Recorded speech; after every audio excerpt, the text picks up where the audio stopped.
Greetings, gamers, and welcome to episode 3, season 6 of Rogue Pie Gamma, the Gamers Podcast.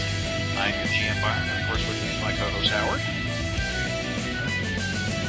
And I'm sorry, I've been waiting for Howard to get on actually for a little bit now, but even I'm still trying to wake up. Doing this on Sunday mornings. I know, but no, seriously, dude. I was late. I was dragging butt, but oh my god, I get on my computer and I go to log into Skype. We did this, not too long ago, about a week. Yeah. And my icon's gone. It's not on my apps anymore. I'm not logged in. It's like somebody came in and just deleted Skype off my computer. Someone doesn't want you gaming. It was weird. I kept having to dig deeper and deeper into the computer to find it. Yeah. I'm sorry. I have a feeling this is going to be a rather... I mean, I'm sure the energy level will increase as we get into it, but I'm sure this is going to be... I've got a feeling this is going to be somewhat of a laid-back episode. Not that that's a bad thing. I mean, sometimes you just got to flow. So... Anyway, so what have you been up to in gaming, man? Actually, let's see. Between now and last time... Yeah, it's clear in the background. Between now and last time, have I actually done... Because I've been mostly doing prep stuff. Because my main game is bi-weekly. I don't actually think I've done any actual gaming. I've just been doing talking to people about games, prepping games, building maps for games, but I don't believe I've actually run a game since the last time we did this. I'm trying to think. I have not either. Wow. Well, now, the thing is, I've been doing a ton of writing for games and prepping for games, but actually sitting down behind the table, this is terrifying. I actually haven't gamed. After we recorded last week's session, I went over to my Lucky 13 group, and we started making characters for my 10Cs game. So I at least did that. So at least we did get together, and then and we did character creation. However, none of my other games, I think I mentioned that the Tuesday game, my Tuesday Karma game has suffered schedule death. Although, like you, I've done a lot of prep for stuff. I know you've been helping me prep for the Epic Game finale, which I'm greatly thankful for, as I sit there and point to you on my screen. But the Tuesday Karma game with Matt and Allison, like I said, suffered schedule death. But then Allison came up with an idea for a game to replace it, and I'm like giddy as a schoolboy here, because her idea was Matt has been working on his own campaign world for a while for D&D/Pathfinder, and so her idea was for Matt to run a game, for her and for her and me, or for her and I, or myself, however the fucking English. It's a hard language sometimes. Oh, it is, especially brain power. Yeah, I know. At this time in the morning, it's a hard language. But so he would run a game for his campaign world, and the karma part I'd be fulfilling would be to help him flesh out the world. And of course, I was like, wait. So you're saying my obligation is to play in a game and help someone flesh out a campaign world? Oh no! Don't stop! Please don't stop! Don't stop! So I've been working on a character idea. I think I finally got it. I got the character idea down. I'm just now trying to figure out how to best to build it for his game. I didn't do the Karma game with Miri and Ben because they are at a convention this weekend, which is also why we didn't do Epic Game. Although I'm hoping stars being aligned, goat sacrifice waiting, and the gods willing. I'm hoping that after we're done recording today, I will be getting online and finishing that Star Wars game. The one that I was doing with the Lucky 13 group, where, you know, one of the players had to go to Georgia for military training, and you know, as far as we knew, wasn't going to be able to do it until November. He's got today available, so he's going to Skype in as one of our other players Skypes in anyway. But also because I'm not exactly feeling too great, it's either allergies or sinus infection. I don't know which yet. I didn't want to risk getting, you know, the people I meet in person possibly sick if it is sinus infection. So we're doing it all on Skype, but I'm hoping that we'll actually be able to bring that campaign to an actual close. So from the last recording, I have not done any gaming, but hopefully by by the end of today, I will have. And I will have brought a campaign that was supposed to only last a couple of months to begin with. I'll hopefully finally bring a campaign to a close. So yeah. Well, I am running my game tonight. In a few hours I'll have something to talk about, but not right now. It's gonna be an awesome adventure. One of the major player characters is gone. I won't say dead, but he is gone. Okay. Which is nice. So took out the big guy. So just gotta work on the little. I'm working my way from down from the top. Like I took out the highest level of PC, and I'm working my way down the line. So. Okay. I like to have a method, you know. I don't like to just randomly wipe out PCs. I like to have like a plan. So you're admitting you are trying to kill them all.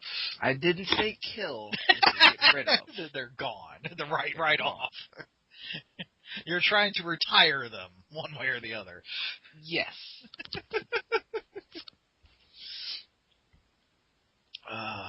See, I'm for my Star Wars game, I'm still trying to figure out how I want to try to get this game to end. Because this is the one where they have to complete the ritual, the ancient Jedi ritual to cause the light side of the Force to surge and push back the darkness, or if someone at the dark side completes the ritual, then, you know, darkness so deep, light gets snuffed out. You know, this is also the one where they're going to have to break through the blockade of Star Destroyers, you know, 12 of them, plus the Executor. Then get down to the planet, get to the, that's got prefab garrisons and a whole bunch of Imperial troops, and then get to the temple and complete the ritual. So, and there's a lot of players. There's a lot of players to the board. I mean, obviously, I've got players, you know, the PCs, but you know, you've got the PCs trying to complete it. I've got at least one NPC with the group that wants to see the ritual completed, and I'm not sure as to which way she wants it completed, because it depends. If she can complete it, the way she would want, that's great. But she doesn't want to see the Empire completed either, so she's helping the PCs, but, you know, it's kind of that, you know, she's kind of on the fence. And then, of course, the Empire wants to complete it for themselves, but we've got Vader there, so obviously he's going to want to complete it for himself. We've got the High Inquisitor that's been the main antagonist for the group, you know, since the beginning of the campaign. He wants to complete it for himself, but they have to work together to an extent because it's freaking Vader and then a High Inquisitor. So, you know, I'm not entirely sure. Because, you know, usually I try to have an idea as to, like, okay, I at least want to try to get this to happen. You know, leaving room for the players to, like, I'm not even entirely sure I want the players to win this. You know, because, like, usually when I come up with a campaign, I'm like, okay, it's, you know, the players discover this, and then the players do this, and then the players defeat the bad guy and win the day. You know, that's kind of how, like, my outline usually goes. I'm not sure I want the players to win this one. Especially considering, like, you know, it'd be kind of like you all were the ones that went off on the side quest. Look, I had a game, and this has been a while now, months, but I had a game where I created I put together a unit of enemies based on the template that I had for Shinetar, but I put together a unit of enemies.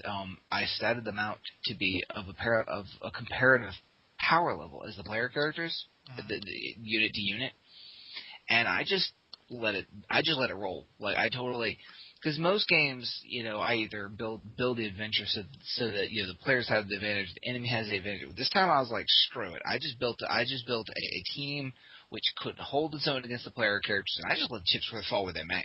It was one of the most brutal and memorable fights in the 2 years I've been running this game. It still stands out as one of the most single brutal fights, because I just said screw it. I didn't fudge. I didn't do anything. Whatever happened, and oh my god, it was beautiful. Sometimes as a GM, it's just nice to let fate decide entirely, just to give up and just give up control and just be like, all right, whatever happens, random chance, it's up to you.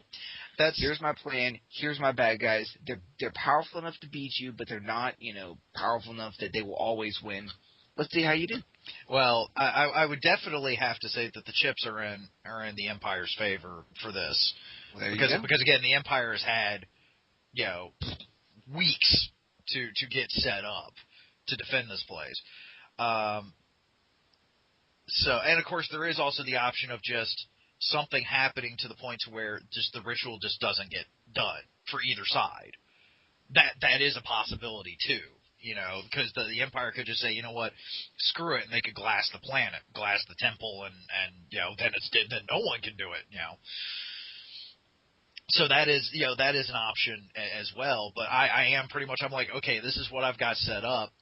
And I'm just going to see, because one of my strengths, I've actually been saying this to a couple of people pretty often here recently. I feel I've got three real strengths as a GM, and one of which is flying off the cuff. I describe it as like, usually if the players throw me a curveball, I can either hit it or I can throw a curveball right back at them. So I am just going to have to pretty much leave it up to my universe and the dice rolls and just to see where this goes. But, usually, like, I've got at least some idea of where I want this to go. And it's kind of odd for this one. It's like, I don't. Like, I can't come to a decision as to just where I would like to see this. So I am really just going to leave it up to chance and the players, and I'm almost afraid. I hope that they'll like it, by the end of it. I hope they won't just be like, oh, that was kind of a, cheese cop-out, or whatever. And I'm just going to be like, look, I set it up. You all are the ones that knock it down. So. There you go. So, look, that's what I say. Sometimes, especially in a game like that, and I actually went in that game and told the players, I'm like, look, guys, I don't know how this is going to turn out. And I told them ahead of time, I have no preconceived notion whether you guys are going to win or lose this battle. I have no plan. I just created the enemies. I created the scenario. Just keep that in mind. Yeah. They actually ended up retreating. The player characters actually ended up getting so messed up that they actually ended up falling back. They achieved their objective in preventing the enemy unit from continuing on its raid, but they themselves had to retreat. So it was actually ended up being a tie. It was a mutual withdrawal. They went out into the field. They kicked each other's teeth in for about 20, 30 rounds, and then they both went home bloody. See, I wish I had a group that could do that, because usually most groups that I have are like, we will fight to the last man. Run away? No, fuck that. Usually I have to have an NPC basically like, look, if you don't run away, you're going to die before they even start thinking about it. I don't think I've ever had a group that actually just flat out just be like, you know what, we're done. Well, when the leader of the group went down like a champ, and the ranged monkey that they had, their sniper, was bloody and and it was about to go down.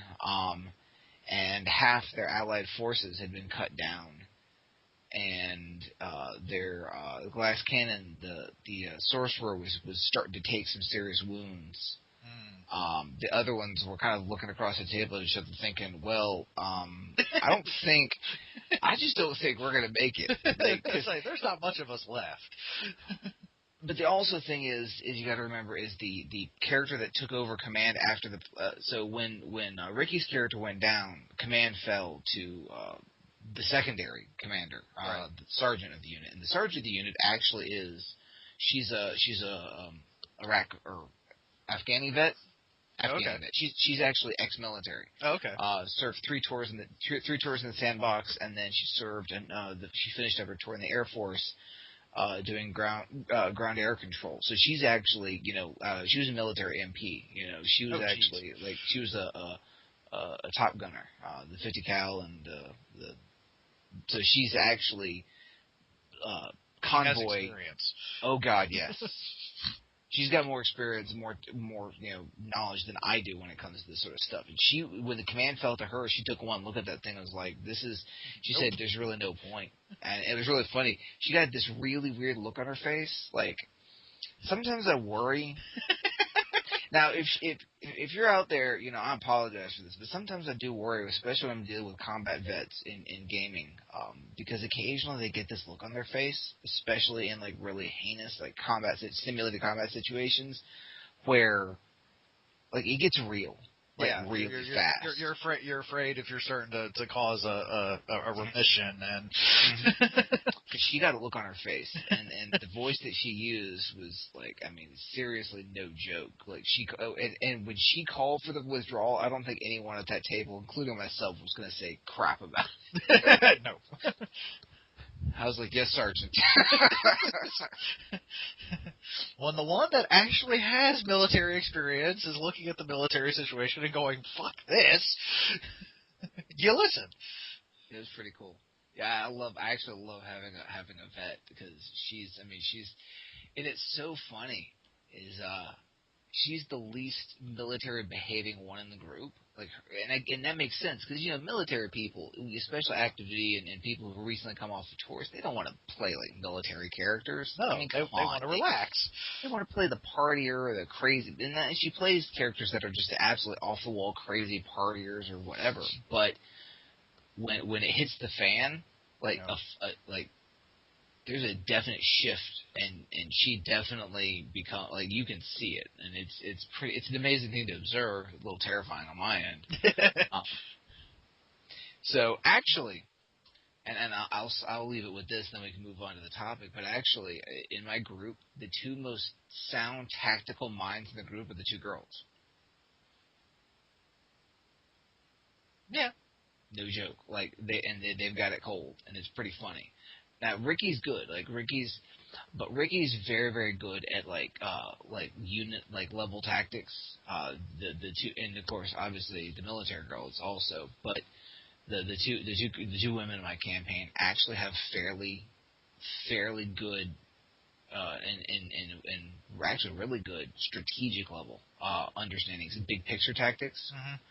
And it's pretty funny because I'm not saying it's not a sexist thing. I'm just saying that I never ever have any one of my games that has any concept of strategy. Really, like we're talking about big picture strategy, and I now have 2 people in it, and they just both happen to be the girls. It's pretty funny. Yeah, I was to say because most of my knowledge of that sort of thing actually came from gaming with you in the first place. So, well, look, I've been gaming now for.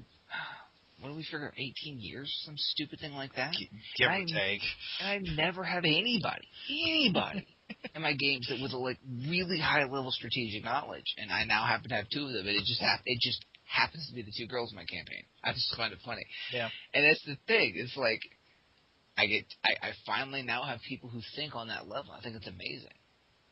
Yeah. So, lucky bastard. Yeah. I am lucky. I'm an amazing group. Yeah. So, all right. So, shall we? Yes. All right. Not that I'm trying to shut you up or anything, but I just want to keep things moving. All right. So, the topic for today, there was an article I found. It was posted on one of the gaming group things that I follow on Facebook. As Liz makes a delivery. Thank you, hon. So, I know what that is. That's breakfast. Yay. Okay, sorry. Anyway, so one of the gaming groups that I follow on Facebook posted up an article. It's from lifehack.com, and of course I'll be linking to this one when I post everything. And it's the surprising benefits of role-playing games, and then parentheses, and how to get started. And this is one thing that I did something similar to this when I started up the gaming club at AIW. They wanted, I don't know as to like how, what's the word I'm looking for? How strict they were wanting to be with this guideline, but I wasn't taking any chances because I wanted this to work and be successful. And it was until I left. They wanted a, just like a little paragraph as to how the activity would help students better themselves for their classes and their majors, and the kind of, basically they just didn't want some stupid half-hearted group just to get together just for an excuse to do stuff on campus type of thing. And I was like, all right, gauntlet, basically gauntlet down, I'm answering it. And reading over this article, I came up with very similar stuff. I was like, it helps with problem solving, it helps with social skills, it helps with, basic math skills, it helps with critical thinking and quick critical thinking, because you got to think on your feet. And of course they were like, yeah, okay, and they accepted it. And I did use that pitch quite a bit, as kind of the BS as to, the benefits of being in the gaming group. And obviously we were just wanting to do it just so we could game on campus. But I find it interesting that that this article does bring up similar stuff, but also, I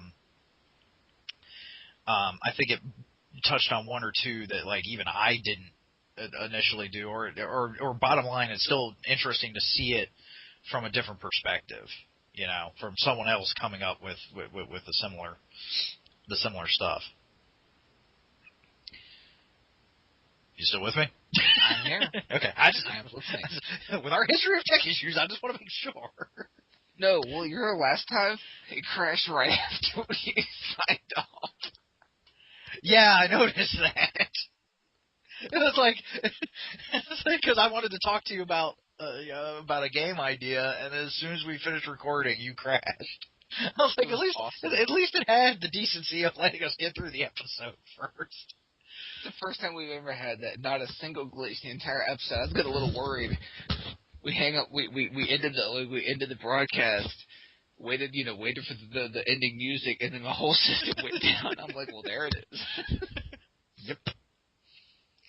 So, I'm kind of giving a quick review here.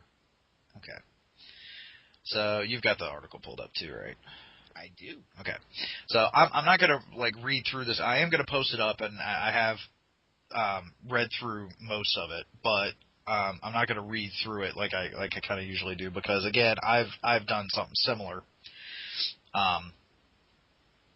before. So I'm just going to bring up the major points they bring up, and then we can kind of take our own views on it and so forth. So, but it's a fun little article. I mean, obviously, I highly recommend people reading it. I'm gonna, post it up there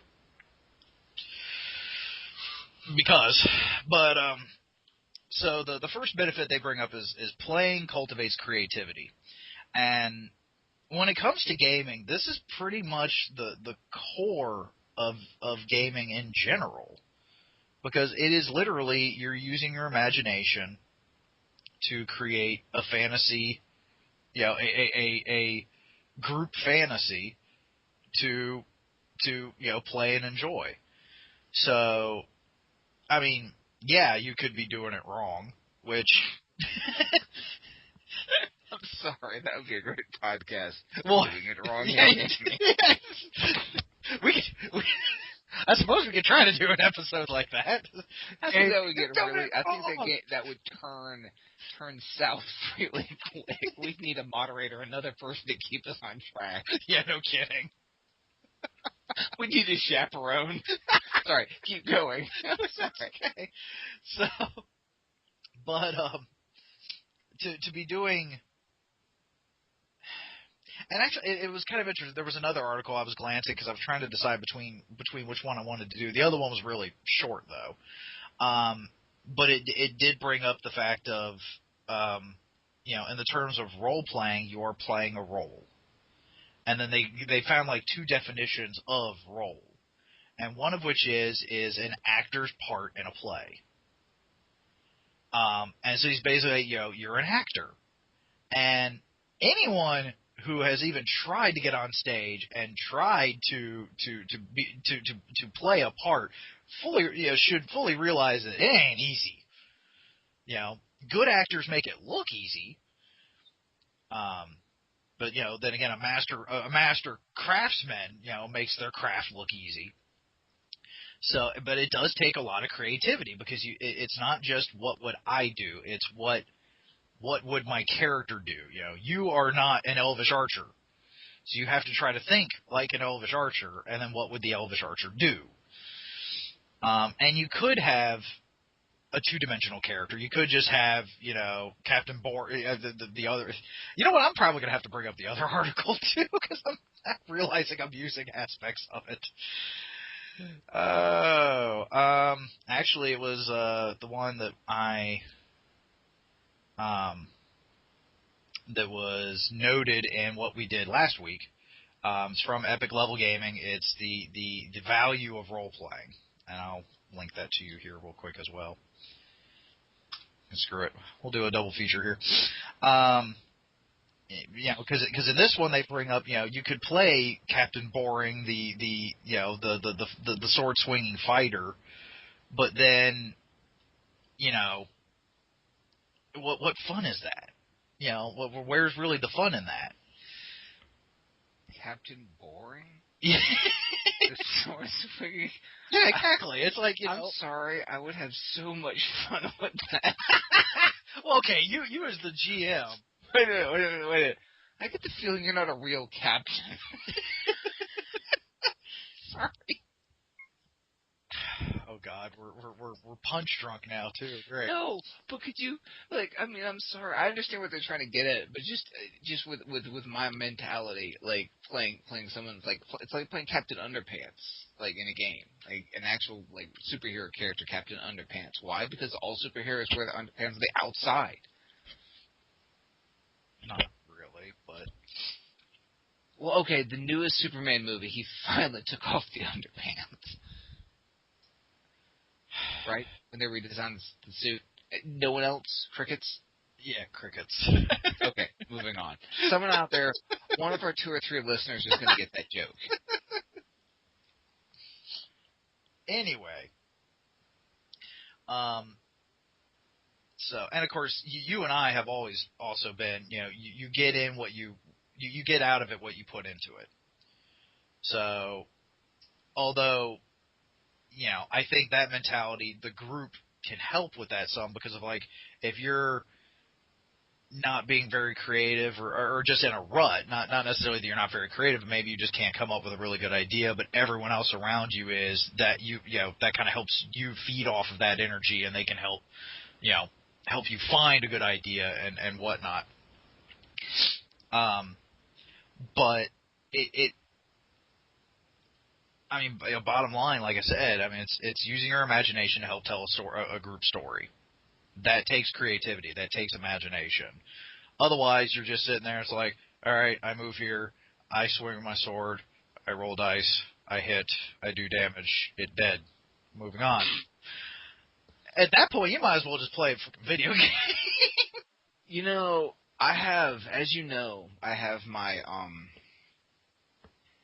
guidelines for role playing that I go over with each group, and one of them actually hits on this perfectly. It's that talking about role playing in the sense that we're trying to tell a story, and it talks about when you're doing rolling, especially in combat and things like that, that you need to actually narrate what you're doing, not shout random numbers at me like you suffer from verbal Tourette's, because I have had groups. I've been with groups where I'll turn to the next player and be like, all right, Billy, what do you do? 42. It's like, yes, the answer to the universe and everything, but I mean, I've had groups where I've had to train, especially people who come out of more hack and slash games, where they quite literally just shout numbers at you, like bingo, and it's really and we really need to role play doing it wrong, but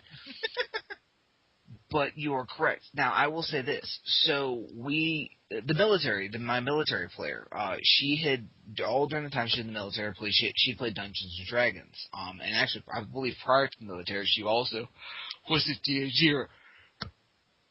And what's interesting is she said, and this is something she said to me, she said when she first got into my game, she told me, we did the whole, that conversation with new players, like, have you ever gamed before? Oh yeah, you have, what have you done? And she's like, I play D&D, I play tanks, I hack and slash, that's it. That's what I do. I was like, oh, okay. This is going to be interesting. Fresh meat. It's like, you're barely formed clay. Let me get at you. I know, right? Seriously. I had a conversation with her about, 2 or 3 weeks ago. We were talking about something. She just moved.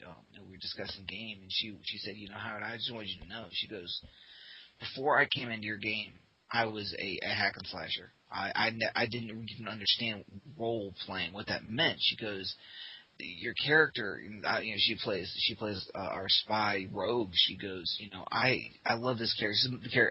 I love this character more than any other character I've ever played. I've never been this involved with a character. I've never been this emotionally attached to a character, and I've never been this.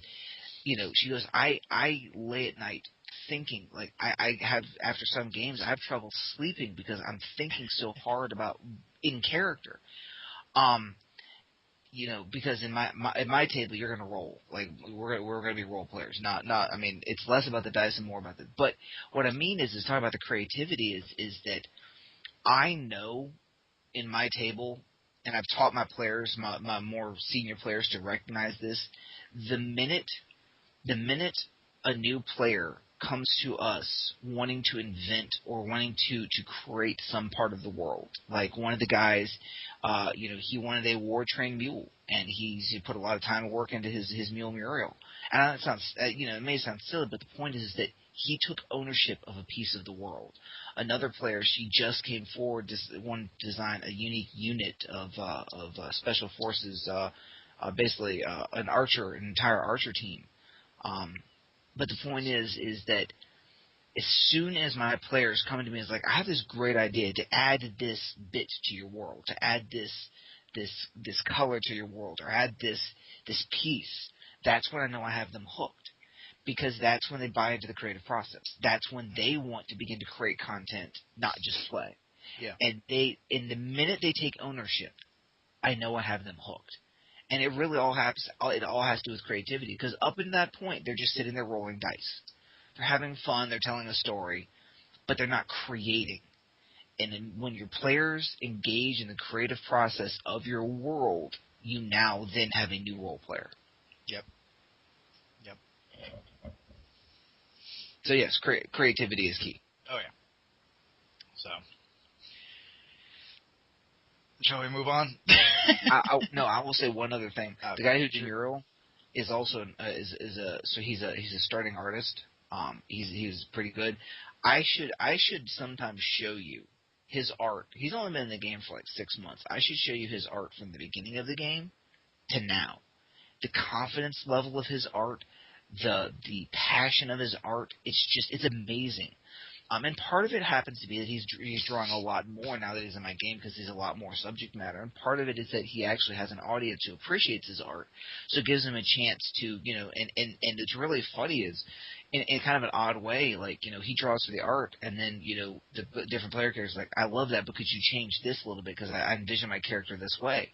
So he's getting creative feedback, which he is willing to modify his art. So he's able to refine it. But it's interesting to watch how being part of this creative team has improved his art in just 6 months. It's funny to watch the creativity blossom. Not funny, haha, but funny, interesting for me, since I can't draw stick figures. Well, and that's kind of like what I was saying, what I said earlier, just a little bit ago about, if you're kind of in a creative rut, it helps that the group is creative too, because then that kind of helps energize your creativity to push you forward. Which actually also kind of leads into the next point they bring up, so I'll go ahead and shoot into it, which is playing levels up your social skills. At least one would hope. Because I have seen sometimes where this doesn't always work, but it depends on the player. But it is kind of interesting where role-playing for the longest time has had the social stigma, the stereotype of being done by a bunch of socially inept nerds in a, darkened basement, being nerdy. Whereas the role-playing itself, as this article states, it is 100% social. Because if you're not being social, you're either writing a story or you're playing a video game. Because you're having to interact with other people, and I can definitely say with almost absolute certainty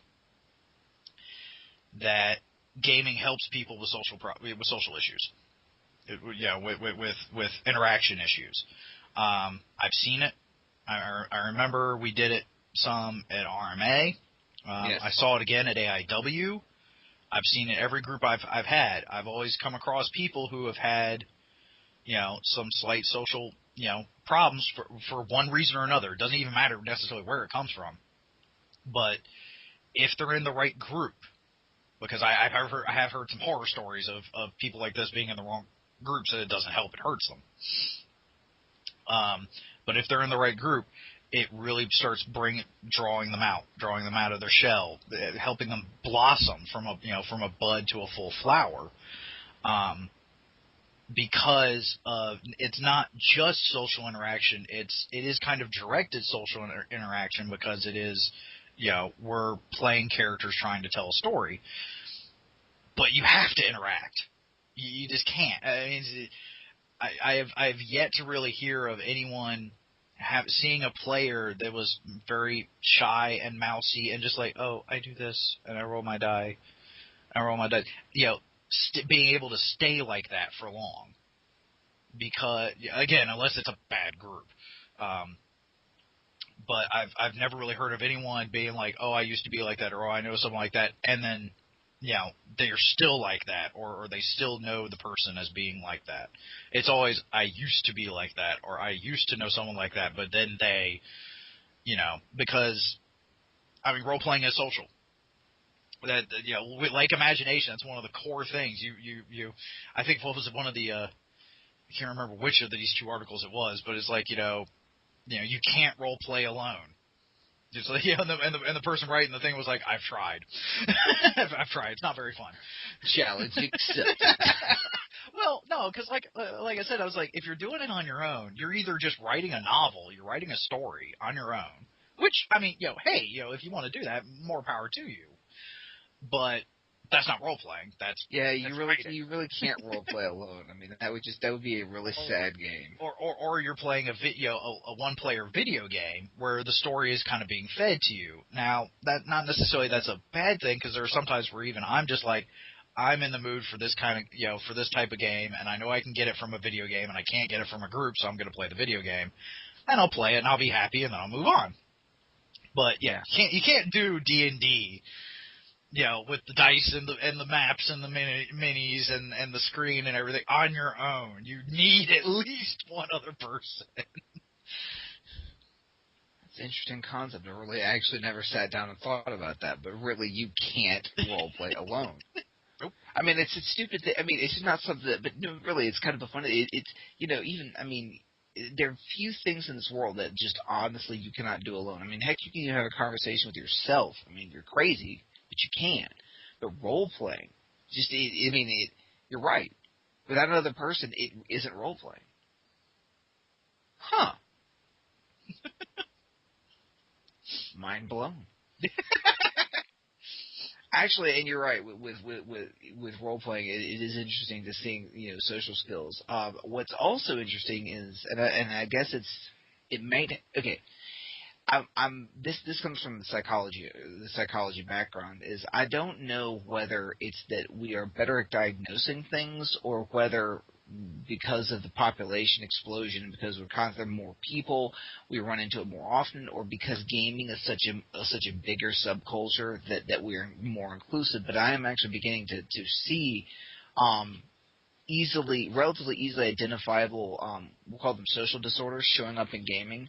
What's also interesting about gaming is that it is much more accommodating, accepting, or inclusive of people with serious social disorders, and I'm talking about anxiety disorder, speech impediments if they happen to be, people on the Asperger's or the autistic scale up to a certain point, and I found that role playing is an interesting place where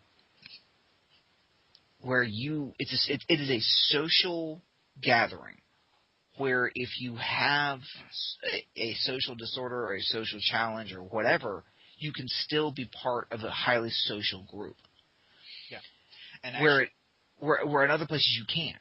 Yeah, and I think it's a combination of factors. I think it's a combination of people's awareness of just the reasons, the cause behind it is higher. Because like some people, it's like I've always been like this, but when they learn about like Asperger's or something, they can be like, oh, now I know the name, now I know what it is, now I know there's that, and also I mean because if you think about it again, the reason why, as we discussed in the last thing, at the beginning of this, the social stigma of gamers always being the socially inept. Is that kind of made gamers, the outcasts, and because we tend to be, I guess, I don't know the quite word I'm trying to, bullied, prejudiced, whatever. Yeah. We tend to be more accepting of those coming in, although, human nature being what it is, even that has got its limits. But, I think that, it's a combination of just the awareness because of our level of technology and communication and whatnot, being able to actually diagnose and know what it is, and just a combination of just gaming in general just tends to, at least initially tend to gather the social outcasts to begin with. So yeah, you're going to see a lot of that in a gaming group to begin with, but at least now we know what to call it. It's also funny.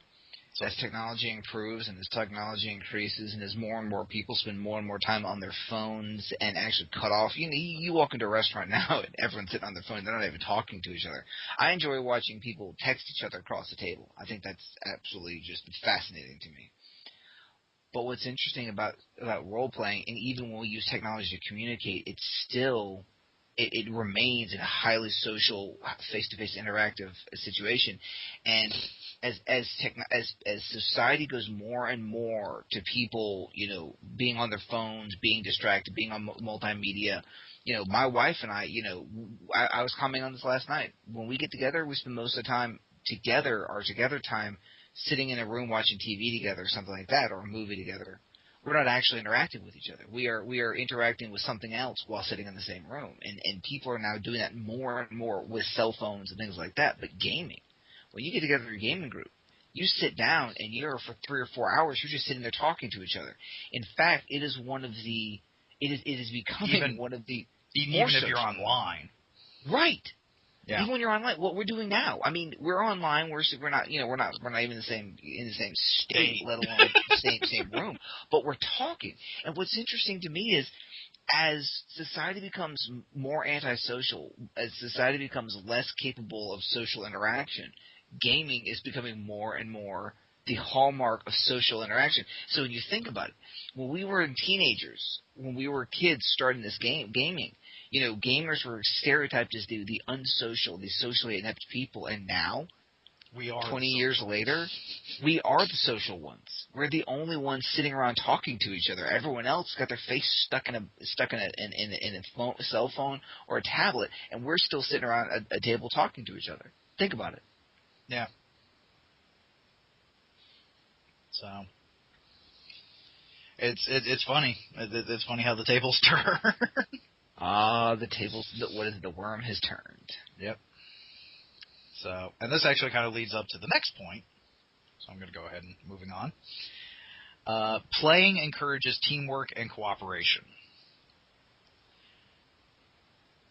You're in a group. You're a group of adventurers.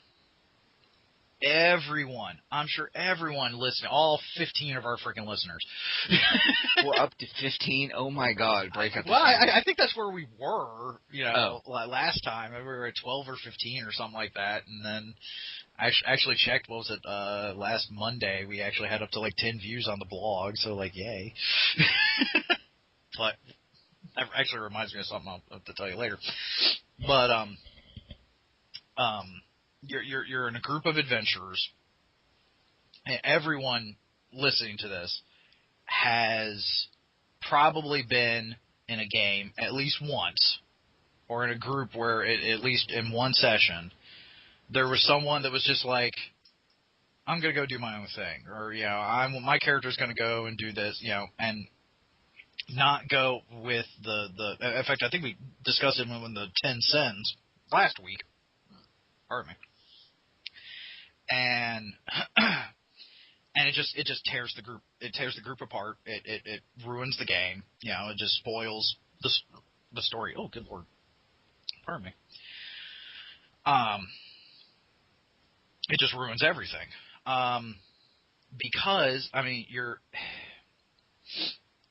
a group of adventurers, and a lot of people don't seem to actually kind of realize. It's kind of interesting sometimes seeing people's views of the standards of adventurers over other people. And I realize this is really kind of taking almost things meta, but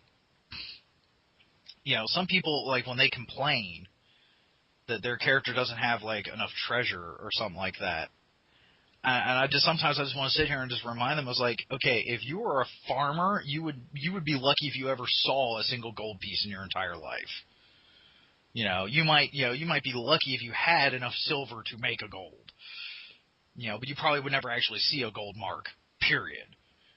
But the reason for that, adventurers tend to have a lot more money because their work is a lot more dangerous. And the whole reason why most adventuring groups are groups is because not a single character can really do that kind of adventuring on their own. There are roles that they can't fulfill, like a rogue can't heal people. A fighter can't disarm a trap.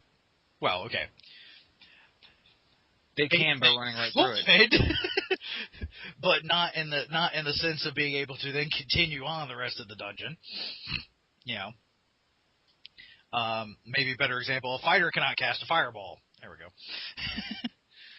So, plus there is also the old axiom of, their survival in numbers. Your survivability does tend to go up when you are in a group because of the teamwork and the cooperation. And so it is inherent in gaming with an adventuring group that you work as a team, and some people still don't seem to get that.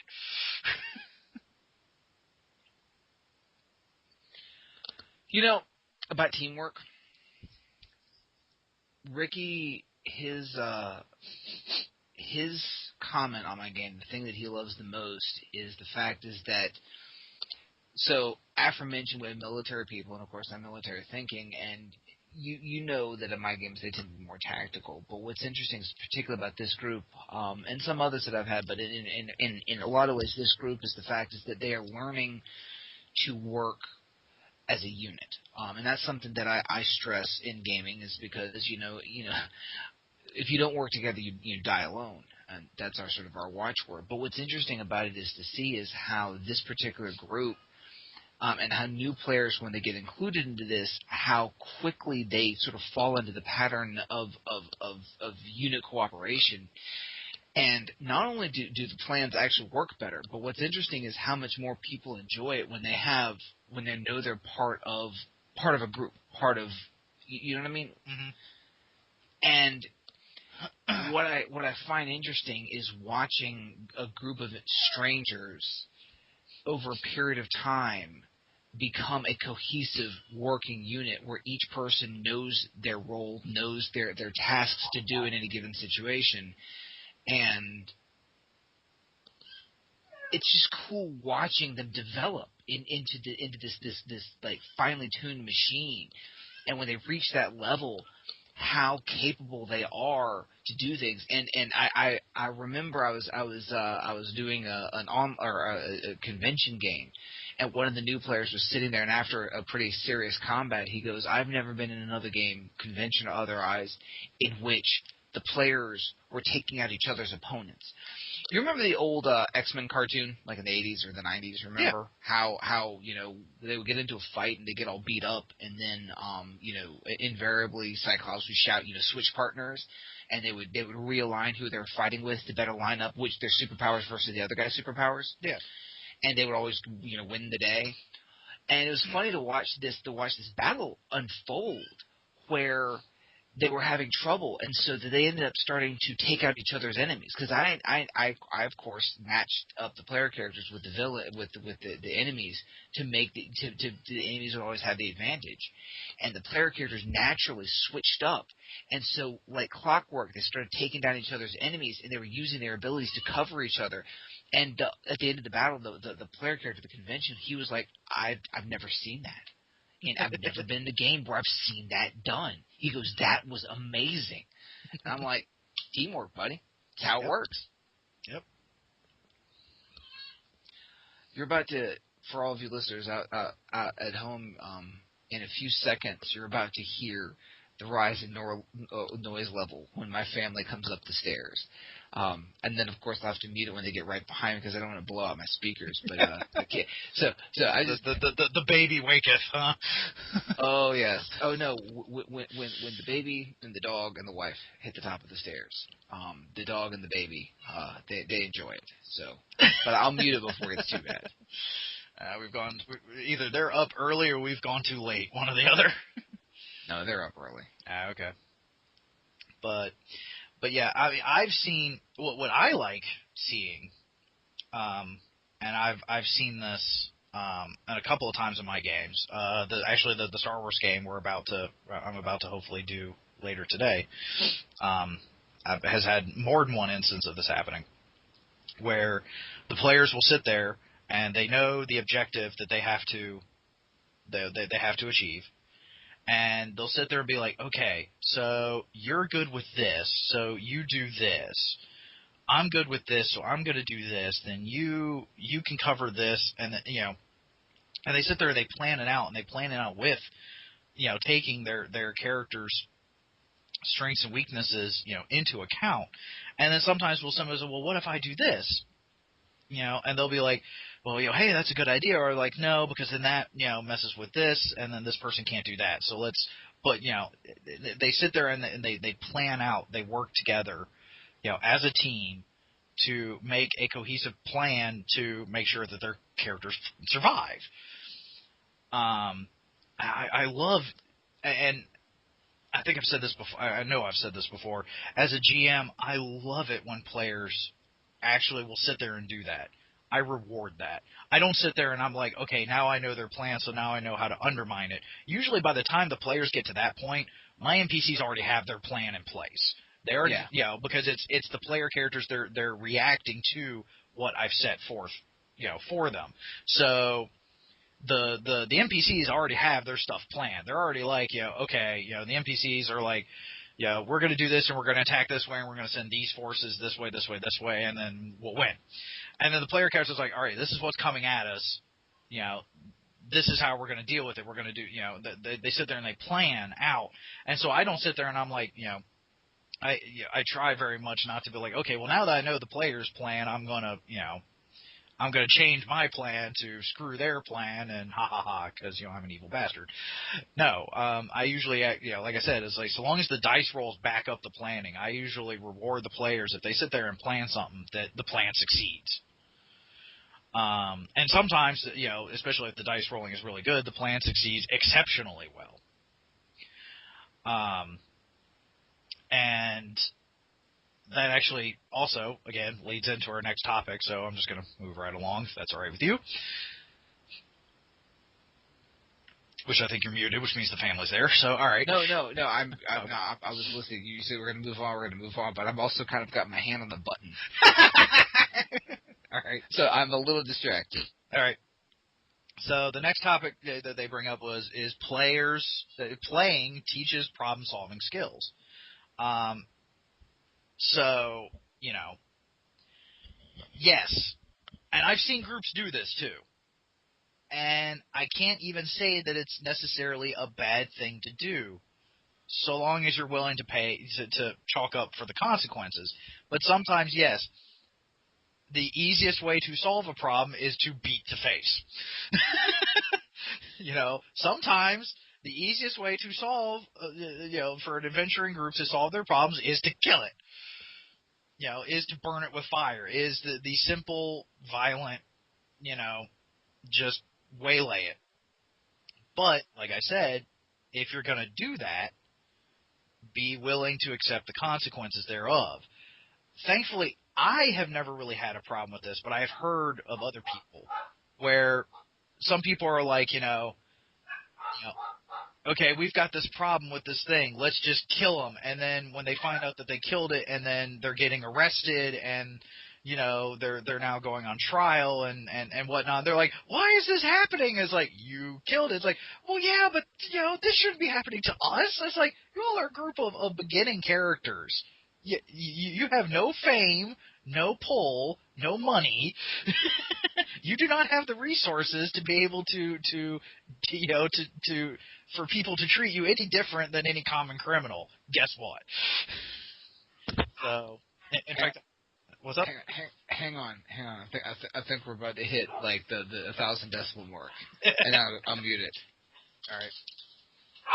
There we go. Every morning. All right, I'm muting. Keep going. All right. So I even had, I think some members of my Lucky 13 group were even in a game where they were brought before the king of the realm, and I don't remember the reason why they were being brought to the king. They're getting an audience with the king, but one of the player characters, I don't know if it was because of his character or because of the character or because of the player. I don't remember which, but basically they were of the mind of like, hey, we're the heroes of the story. We're the main characters. We're the adventurers. We're the heroes. So he thought it was okay to be casual with the king. So they come up to the king and he's just like, hey, what's up, man? Not bowing, not showing respect, and I think eventually, like, an argument, came out with, like, the guards and that player and the king, and he eventually killed the king. What? Yeah. That sounds like a horrible plan. Well, like I said, it wasn't a plan. The guy just thought, he just thought, he was just like, hey, I'm the hero, we're the heroes. We're the main characters. Nothing really bad can happen. So he thought he felt himself to be on the same level as the king. And, And so like now they're like not, they got chased out of the realm. They can never they can never cross into that kingdom again because they're all wanted. Their faces are plastered everywhere. That could definitely show where the wrong the wrong mentality can definitely be a problem in of itself, but also not help with solving said problems. So sometimes players don't get taught the right problem solving skills as they should, but overall, gaming definitely does help because I mean, like I said with you, most of my tactical knowledge, most of my military tactics and training, I'd say actually at least a good majority of it has come from you and gaming with you and having to deal with the problems that you presented me in a game or the group I was in, because you and I have done a lot of one-on-one, and dealing with and just having to because you're just like, here's the situation, here's the resources, what are you doing? And there have been sometimes I've just been there like, and there's sometimes I've been like, yeah, this will be a great idea, and then execution, you're just like, yeah, no, and I'm like, yeah, apparently not. But there have been, of course, times as well where I've been like, all right, let's do this, and even you're like, oh wow, damn, okay, that was a good idea. So, do you remember back when I was working at Florida High, I told you I was doing the whole, the SWAT exercise. I keep telling people about that. Some people still don't believe me. I got pics, dude. I have pics, like pics in it because it did happen. I have pictures of standing next to two guys who shot me. No, correct me if I'm wrong. It was supposed to be just a demonstration, or was it a training exercise that you just took way the hell too far? Okay, so I didn't know what it was supposed to be. I was just asked to help. I thought we were just going to be doing, like I was going to be setting the audiovisual stuff. It turned out, but the exercise was only supposed to go for like 2 or 3 hours. And then after 6 hours of holding off SWAT, they finally just broke down the door. It went way too long. But the thing is a lot of the stuff, like, because I went to military academy, I've done reenacting, and I've done a lot of military exercise with friends and paintball or whatever. But a great deal of the tactics and strategies that I was using are tactics and strategies that I developed during role playing in games like Shadowrun and other things like that, which are effectively combat simulations. So what I'm trying to say is the skills that you learn in gaming, assuming you're doing a military game and you're actually using military strategy and tactics, are actually effective in the real world. Not that we're recommending that you start using them for said means. But if you have to go up against a SWAT team, at least the tactics, don't Leroy Jenkins. Yes, no, plan. What I mean is the tactics. I mean, okay, so miniatures gaming, actually was started as a military exercise. I mean, that's how ancient commanders and military commanders learned tactics and strategies. They had a big sand pit, and they had little figures in it, and they fought each other in these mock battles. So the point is that the strategies and tactics, the problem-solving skills that you learn in gaming can be applied to life, and they work. Now, you got to remember that, as a fictional character, you can fly and sling magical spells, and you can't do that in real life. But as long as you understand the difference between fantasy and reality, and you understand that the fundamental problem-solving skills are the same, they can be an incredible asset to everyday life and, in fact, combat situations. It was fascinating for me. I mean, because I was stuck in my very own role-playing game. I mean, It was a live-action role-playing game. The guys on the other end were a trained freaking SWAT team. I mean, did you go through like 3 negotiators? Yes, I burned through their negotiation teams. I kept catching them in lies because they have a script they have to follow, and I kept tripping them up, catching them in lies. Which okay. All right, so in a hostage negotiation thing, you're supposed to build rapport, and if the guy catches you in lies, if he's unstable, has a tendency to do violent things. And I kept catching them, so they actually had to move to higher level negotiating teams because I kept burning through the lower level ones because they lost rapport. Apparently I was a really good tester their hostage negotiating and SWAT team. It was very funny. Yeah, and yes, I remember I brought this up to a group, and some of them were literally just like, no. And I'm like, yes! Seriously. If you ever have a situation like that again, message me, and I will actually send you the photos. I have photos of situation, and there's of course there's a picture of them, the guys who shot me, but there's a great picture of dead of students with blood all over them, gunshot wounds lying strewn obviously it's fake, but yeah, I know, but it was really cool because that was kind of like the photos that were in the paper, and so you have me standing there as like local SWAT exercise, and you have these kids like bodies strewn all over the place. And people looked at me a lot differently for a couple of months afterwards. Oh, I'm sure. But it's I remember there was a game that it was Puff was running.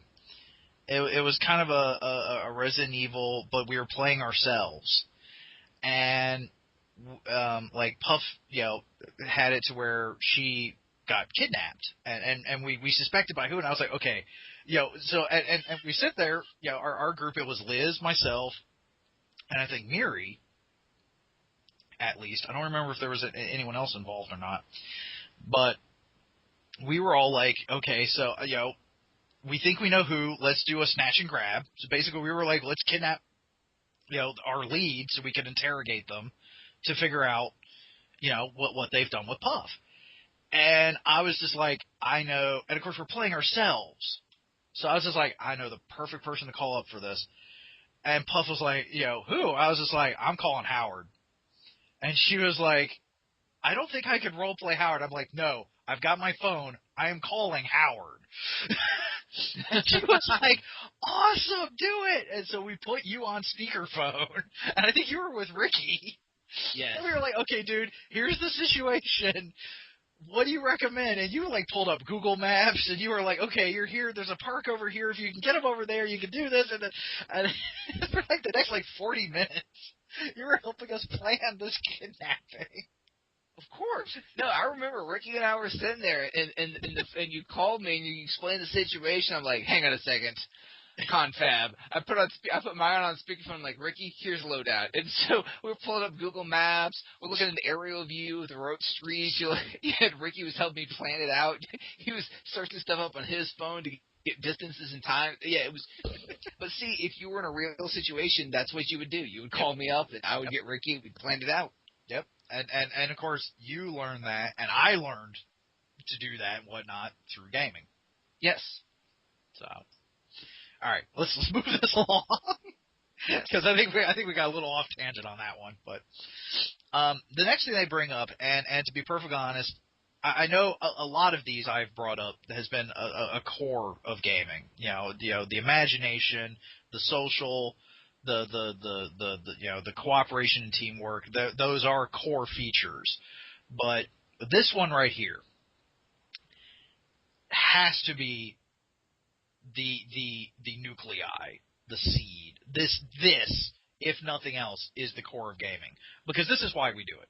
And it is playing is fun. And that is the main thing as to why most of us do this, why most of us do what we do, is because it's fun. It's an escape. It's, it allows us to get away from the day-to-day grind, to be able to relax, be with friends, and have a good time. And it's just it's like this is the inner core. Everything else we've been talking about is kind of the outer core. I mean, they are still core factors of what gaming is, but this right here, it is what drives. It is what drives us. I mean, because obviously if it wasn't fun, we wouldn't keep doing it. I agree. Doing it wrong is when you're not having fun. And actually, I tell my players, it's one of the rules that I have is like, look, as soon as the game stops being fun, that's time for you to come to me, and we need to adjust something in the game, or you need to walk away. Because if you're not having fun, there's no point in gaming. And it's I know that sounds like a stupidly simple concept, but the truth of the matter is that that's why we do this. And when gaming becomes a chore, or when gaming is no longer fun, or when gaming is more of a hassle than entertainment. Sorry, hearing your daughter at the background. Yes, she agrees with whatever is being said. But anyway, no. If you're not having fun, you're doing it wrong, right? I mean, we really need to have the Doing It Wrong podcast. But yes, if you're not having fun, you're doing it wrong. We'll have to find a moderator or something. Yeah, we do need a moderator for that one. We'll have to figure something out. But it is. I mean, and it is fun. Even, we keep saying when you're doing it right, unless you're doing it wrong, it's fun. I've even seen some bad games that were still fun. Yes. They weren't as fun as they could have been, but they were still fun. So, it's kind of an analogy I remember reading somewhere. It's like pizza. Even when it's bad, it's still pretty good. So, I mean, now granted, I've seen some gaming sessions, I've been a part of some gaming sessions that have been bad, where it was obvious no one was having fun, everything just blew up, But sometimes it does take, and that's an interesting point. It takes time for gaming to get bad, usually. It takes a problem slowly seething and growing and developing before the game gets bad, which is why we are always talking about communication. Because if you can communicate something's turning bad, usually a good group and a good GM can shift it to where things are going good again to keep it good. But overall, you need to have fun. And that is the whole reason why we get together and do this. Now, granted, some people have fun in different ways. I love GMing. I cannot keep myself from behind the screen for too long. I've tried.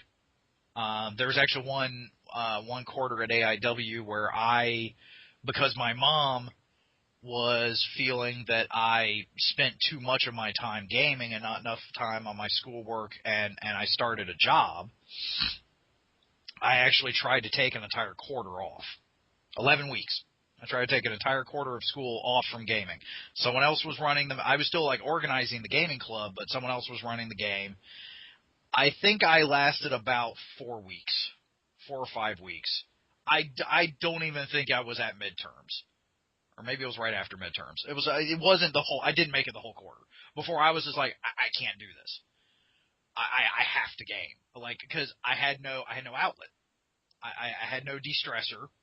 I had no outlet, and with with my schoolwork and working my job and everything, I was going nuts. I was like, I can't do this. I have to game. I started up a game as quickly as I could. I started running, and literally within the next by the end of that session, for sure, but overall by the next week or two, I was feeling much better.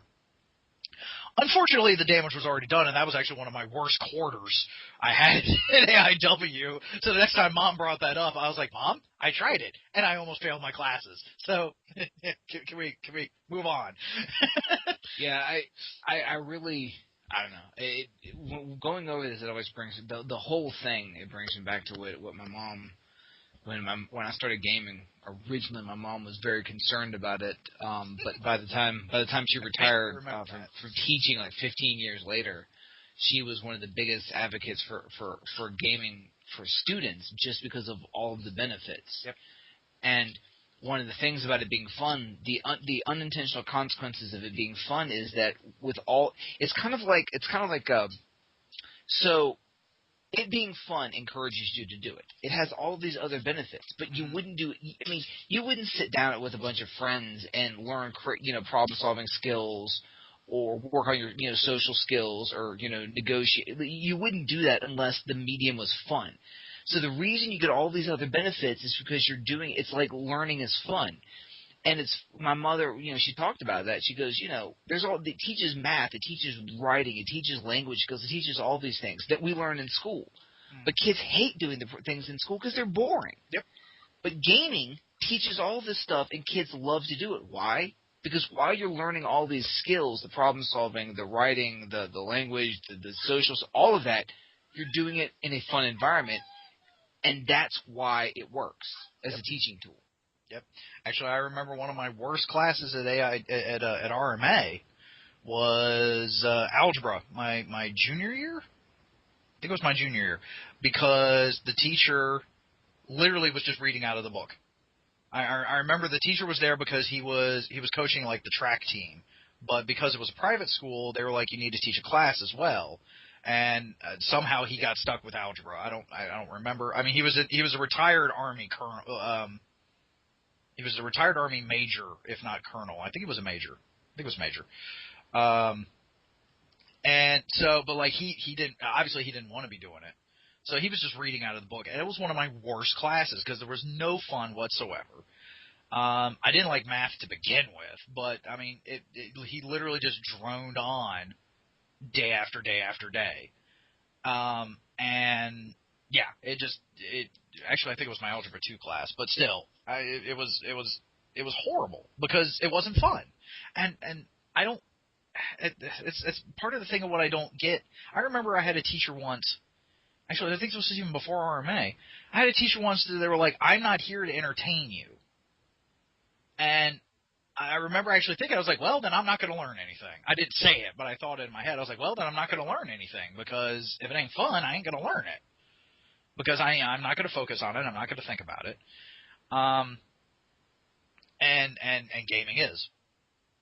So, actually, I remember I was originally going for something with my initial comment when I got tangented by AIW, but okay, so tonight during the game, I'm at one point randomly going to raise up my hands like, are you not entertained? I'll let you know how that goes.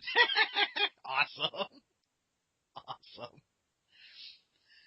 So, now I know where I was going. People have fun in different ways.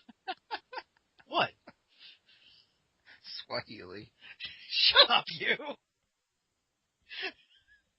It's not Swahili. It was not a week afterwards. Damn it.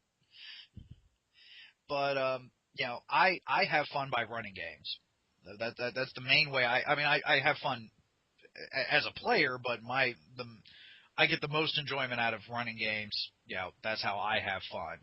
I know some people that they just have fun just doing hack and slash, and you know what?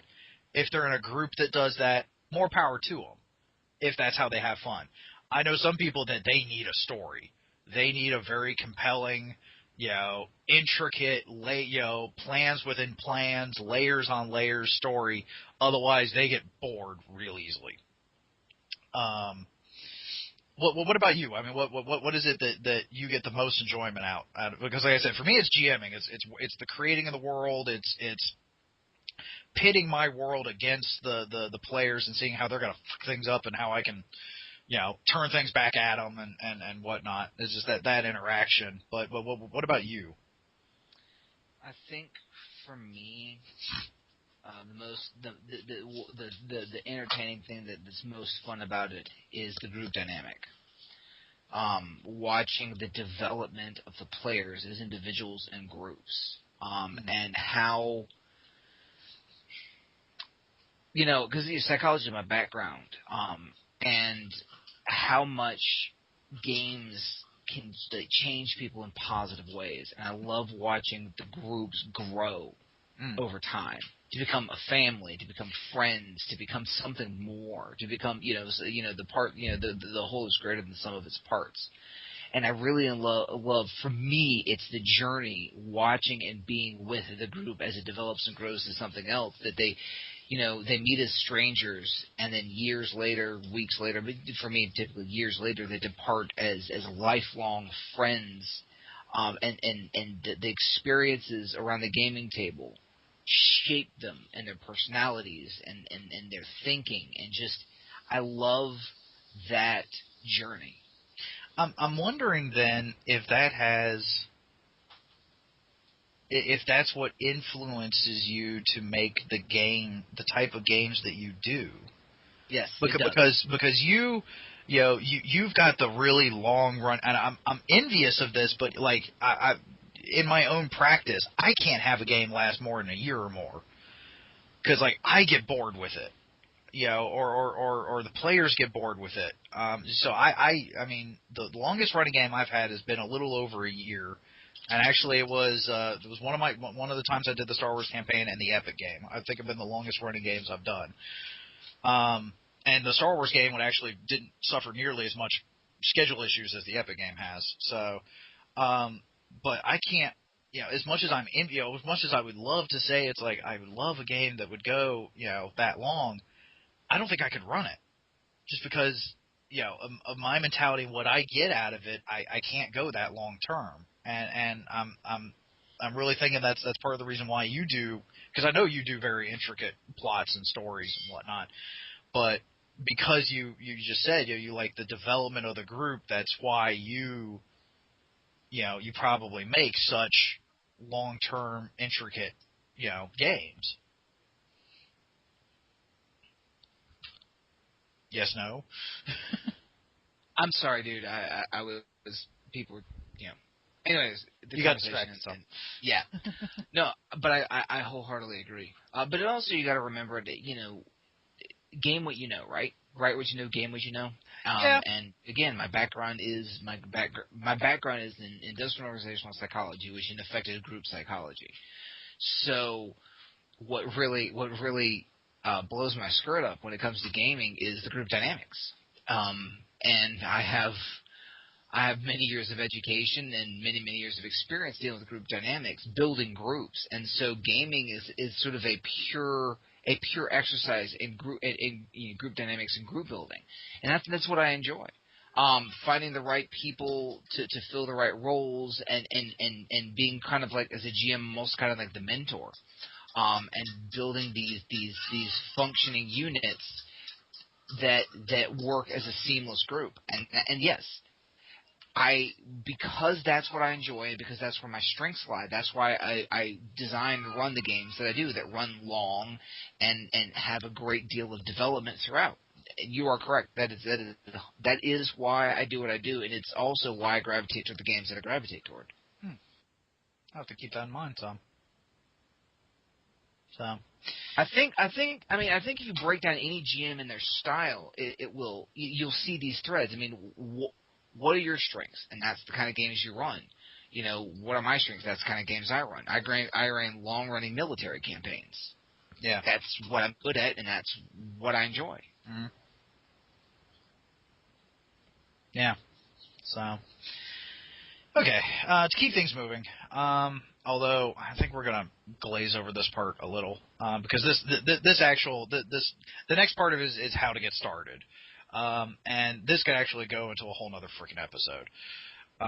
But bottom line, if you somehow stumbled across this and you're interested, you've been listening to this and you're really fascinated and you want to get into gaming or get into more gaming, or get into gaming again because you might have been in it and then, something happened and you haven't. One of the best ways to get into it is to find a group. And one of the best ways to find a group is to go to your local gaming store. I mean, this article does have some other stuff, some other recommendations. There's Meetup.com. There's Warhorn. I think I remember there's a website once that someone recommended to me. I think it was like Warhorn or something. Roll20.net. Not only you can do your own games, but you can also find other games. So, if you're interested, the best way is to find a group. Even if it's you download the new 5th edition core rule set, read it over, pull your friends together, and you start your own group, more power to you. Because gaming is such a part of me, I wherever I go, I find a group, and if I can't find a group, I start one. It's actually one of the reasons why I'm kind of lamenting that I don't go to my local gaming group my local gaming store as much as I used to. But yeah, to get started, the best way is to find a group and let them lead you through it. And I'm just going to pretty much leave it at that because, like I said, we can go into a whole nother episode with that, and we need to. Actually, I'm trying to start a Facebook group in my area. So I have a story, and this actually deals with this. One of my players is It's story time with Howard. No, Ricky. No, really, it was. So Ricky comes to me 6-7 months ago. He's like, look, I got this guy in my youth group, and we got to talking one evening after youth group, and I mentioned, basically they're talking about, what are your hobbies? And what are your hobbies? And Ricky's like, I'm big into, I do reenacting, I do gaming, and apparently this friend of his, this youth in his youth group was like, gaming, like role playing.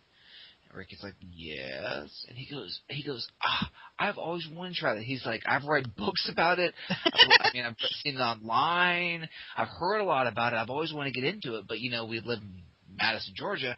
He's like, I've never actually been able to game. Which, first of all, it's really sad if there are people actually out there reading books on role playing and not able to role play. But remember, you can't role play by yourself. Nope. So Ricky, came to me and was like, look, I'd like to bring him in, and he ended up joining the group. He's been an amazing player.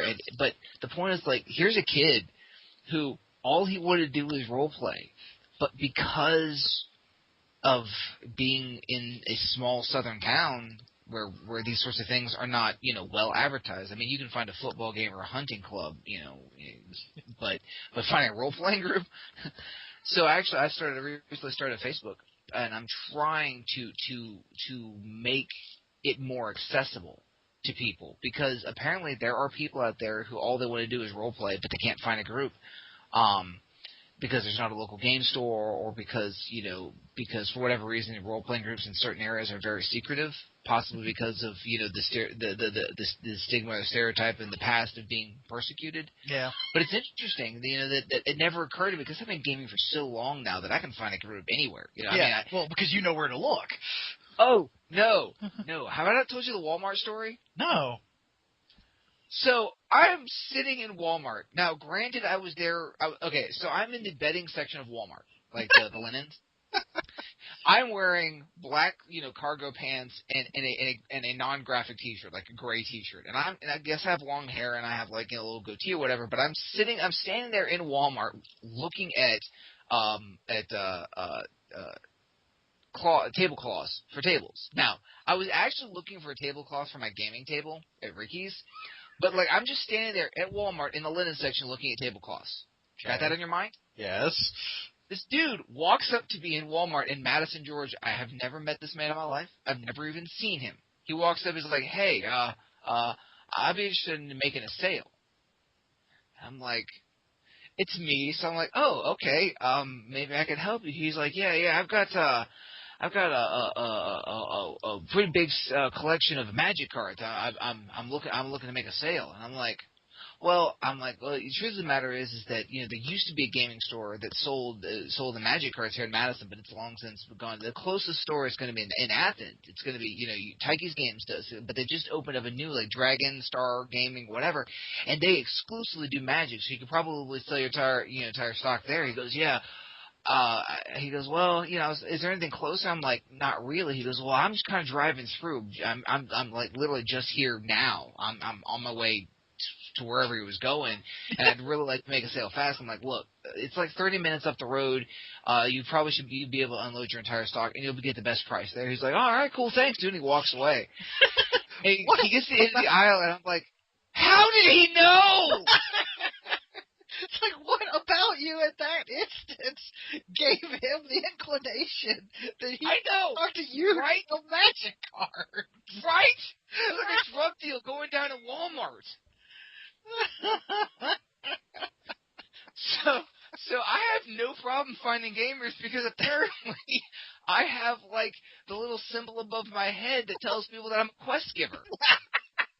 You got the little exclamation mark. No, this happened. Madison freaking Georgia. He's like, yeah, I'd like to make a sale. And I'm like, I'll bite you, sell it. My first thought was like, what is he fucking trying to get you to buy drugs? What the? That's what I thought, but no, it was a Magic card deal. Which is almost as bad. I know, right? The crack of gaming. Oh, heck but, yeah. But no, the thing is so for me, all I have to do is being standing in Walmart by myself, and a game's going to come to me. But apparently for other people, it's more difficult. Now, see, for me, like, I wear, like, a lot of shirts that geek, nerdy shirts and gaming shirts. Like, I actually own, I think, over 7 different Legend of Zelda shirts. So I could wear a different Zelda shirt every day of the week and be fine. I do own other shirts, but, most of them are geek or nerd related as well. So, like, I get people, and plus I also have a Zelda hat that I wear all the time. It's just a ball cap with the Hyrule crest on it. And so I get a lot of people approaching me about that, and that tends to stem to other things. But also, like, I seem to attract people through other people. Like, how I've gotten some people into my gaming groups has been, because another player in my group was like, hey, I know these certain people. Do you mind if I bring them in? I'm like, sure, because, like we were saying earlier, one of my strengths is bringing new people into the fold. So that I tend to bring a lot of new people into the fold because people tend to bring me, or I tend to find new people to bring into the fold. So I guess it just like attracts like. I guess, dude. I'm still wondering about that Walmart story, but the point is that it shouldn't be that hard to find gaming. It should, although sometimes it is, because again, like, I remember when we first moved down to North Carolina, because when we first moved down, you were not there. You were, like, still at home. So, like, when we first moved down there, we were still trying to learn and figure everything out. This was the first time we'd ever been out on our own, too. And so we just kind of felt like we were, crusaders in an unholy land. I mean, we were just like, we're on our own. And we dealt with all right, but, there were certain things we were looking for, and we were just like, we don't think there's anything like that down here. And it turns out there was a huge community of it. We just didn't know where to look. It took one person going, oh yeah, if you go to this, and we were like, oh yeah, we did, and it just exploded from there. So I mean, sometimes it just takes that one person or that one tidbit of information, but it as surprising as it is, you can look as hard as you can and still not find it until you get that one clue. So. But all right, I think we've ranted on enough about this. So, and I got to get ready for my next game. So and I'll be getting ready for my next game after that. If you have any questions, comments, concerns, or what the fucks, you can tweet us, email us, comment on the YouTube video, or comment on the blog. Or if you need help finding a game. Yeah, or if you need help finding a game. I was about to say that. I was like, or if you're interested in if you somehow stumbled across this and are interested in getting into gaming, by all means, give us a call. I'm more than happy to corrupt new souls. Bring new people into the fold. And actually, we're going to I don't know how soon, but I'm working with someone to give us a site redesign. So we're going to actually get a new website here soon, and hopefully that'll help spruce things up and maybe get us up to like 20 listeners, heaven forbid. And Jorge, we still want to hear from you. Oh, definitely. I really hope he calls in and writes in. I still want to run a game. I really, really do. I'm not joking. That would be awesome. Yeah, that would be. So anyway, there's tons of ways of getting a hold of us.